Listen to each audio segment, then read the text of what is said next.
السلام علیکم ہمارے چینل کے ناظرین۔ انگلینڈ میں ایک بادشاہ حکومت کرتا تھا، اس کا نام میڈاس تھا۔ اس کے پاس دولت کی کمی نہیں تھی، وہ سونے کی بنی ہوئی چیزوں کو بہت پسند کرتا تھا اور ہر وقت اس فکر میں رہتا تھا کہ اس کے پاس سونے کی بنی ہوئی بہت سی چیزیں ہوں۔ اپنے اس شوق میں اپنی رعایا کو بھول گیا تھا۔ اپنے ملک کے لوگوں کی بھلائی کے لیے وہ کوئی کام نہیں کرتا تھا، اس لیے کہ ملک کے لوگ بہت غریب تھے۔ بادشاہ کا وزیر اعظم بادشاہ کو کہتا، علی جا، ہمیں اپنے ملک کے غریبوں کی مدد کرنی چاہیے، وہ بہت بری حالت میں ہیں۔ بادشاہ جواب دیتا، وزیر اعظم، تمہیں ان غریبوں کا اتنا خیال کیوں ہے؟ کیا تم یہ چاہتے ہو کہ ہم اپنی دولت ان بھوکے ننگوں میں لٹا دیں اور خود فقیر ہو جائیں؟ نہیں، یہ نہیں ہو سکتا، ہم ان کی کوئی مدد نہیں کر سکتے۔ یہ کہہ کر وہ اپنے محل کے کمرے میں چلا جاتا اور اپنے پاس جمع کیے ہوئے سونے کے سکے گننے لگتا۔ وہ جتنا زیادہ سونے کے سکے گنتا، اسے اتنا ہی مزہ آتا۔ بادشاہ میڈاس کی ایک بڑی ہی پیاری لڑکی تھی جس کا نام میری گولڈ تھا۔ میری گولڈ بہت خوبصورت تھی، اسے پھول بہت پسند تھے اور جب بھی موقع ملتا وہ باغ میں جا کر پھول جمع کرتی تھی۔ جب بھی میری گولڈ کی سالگرہ ہوتی تو بادشاہ اسے سونے کے بنے ہوئے بہت سے تحفے دیتا۔ ایک دن جب اس کا وزیر اسے غریبوں کی مدد کرنے کو کہہ رہا تھا، بادشاہ نے غصے ہو کر اسے کہا، تم کو نہیں معلوم کہ میں دنیا کا امیر ترین بادشاہ بننا چاہتا ہوں اور تم ہو کہ میری دولت کم کرنے کا سوچتے رہتے ہو؟ بادشاہ نے وزیر سے کہا، میں چاہتا ہوں کہ میں جس چیز کو چھوؤں وہ سونے کی ہو جائے۔ وزیر نے کہا، یہ تو بہت خطرناک سوچ ہے، اس سے بہت نقصان ہو سکتا ہے۔ بادشاہ نے کہا، گستاخ، خاموش ہو جاؤ اور مجھے تمہارے مشورے کی ضرورت نہیں ہے۔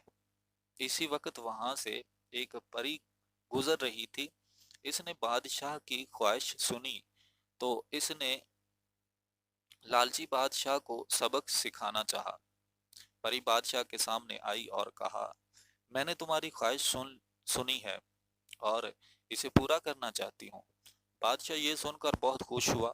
پری نے کہا، کل صبح تم کسی چیز کو بھی چھوؤ گے وہ سونے کی ہو جائے گی۔ بادشاہ یہ سن کر بہت خوش ہوا۔ اب اسے رات کو نیند ہی نہیں آ رہی تھی کہ جلدی سے صبح ہو اور اس کی خواہش پوری ہو۔ اس نے اپنے آپ سے کہا، میں سب سے امیر بادشاہ بن جاؤں گا، لوگ میری دولت کی مثالیں دیں گے، کتنا اچھا لگے گا جب میرے پاس ہر چیز سونے کی ہوگی۔ صبح بادشاہ بہت جلد نیند سے جاگ گیا۔ اس نے جیسے ہی اپنے کمبل کو چھوا تو کمبل سونے کا ہو گیا۔ بادشاہ بہت خوش ہوا۔ اب اس نے کرسی کو چھوا تو کرسی بھی سونے کی ہو گئی۔ جگ کو چھوا تو وہ بھی سونے کا ہو گیا۔ موم بتی کے سٹینڈ کو چھوا تو وہ بھی سونے کا ہو گیا۔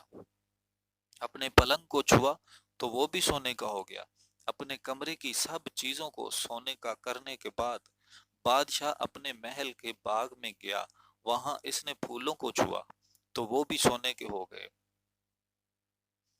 میری گولڈ کے پلے ہوئے ہرن اور خرگوش کو چھوا تو وہ بھی سونے کے ہو گئے۔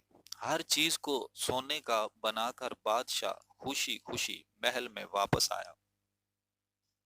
جب وہ ناشتہ کرنے میز پر بیٹھا تاکہ ناشتہ کر سکے، میز پر ناشتہ لگ چکا تھا۔ ناشتے میں دنیا کی ہر نعمت موجود تھی۔ بادشاہ نے کھانا کھانے کو ہاتھ بڑھایا، اس نے سیب کو اٹھانا چاہا تو وہ سونے کا بن گیا۔ وہ جس چیز مثلاً ڈبل روٹی، دودھ کا گلاس، مکھن، جام، ٹرے، ٹوکری وغیرہ کو ہاتھ لگاتا وہ چیز سونے کی بن جاتی۔ وہ ناشتہ نہ کر سکا۔ کیا کبھی سونے کی چیزیں بھی کھائی جا سکتی ہیں؟ یہ چیزیں تو صرف رکھنے کے لیے ہوتی ہیں، انہیں کھاتا کون ہے؟ جو بادشاہ کھا سکتا۔ صبح جب شہزادی میری گولڈ اپنے محل کے باغ میں پھول توڑنے گئی تو وہاں کا عجیب نظارہ دیکھ کر حیران ہو گئی کہ سارے باغ اور پالتو جانور مختلف نظر آ رہے تھے۔ وہ بہت اداس ہو گئی۔ اس نے کہا سب پھولوں کی خوشبو کھو گئی ہے، میرے پالتو جانور میرے پالتو جانور بھی حرکت نہیں کر رہے، یہ ان سب کو کیا ہو گیا ہے؟ میری گولڈ یہ دیکھ کر بہت روئی اور روتے ہوئے اپنے باپ کے پاس پہنچ گئی اور اس کی ساری بات بتا دی۔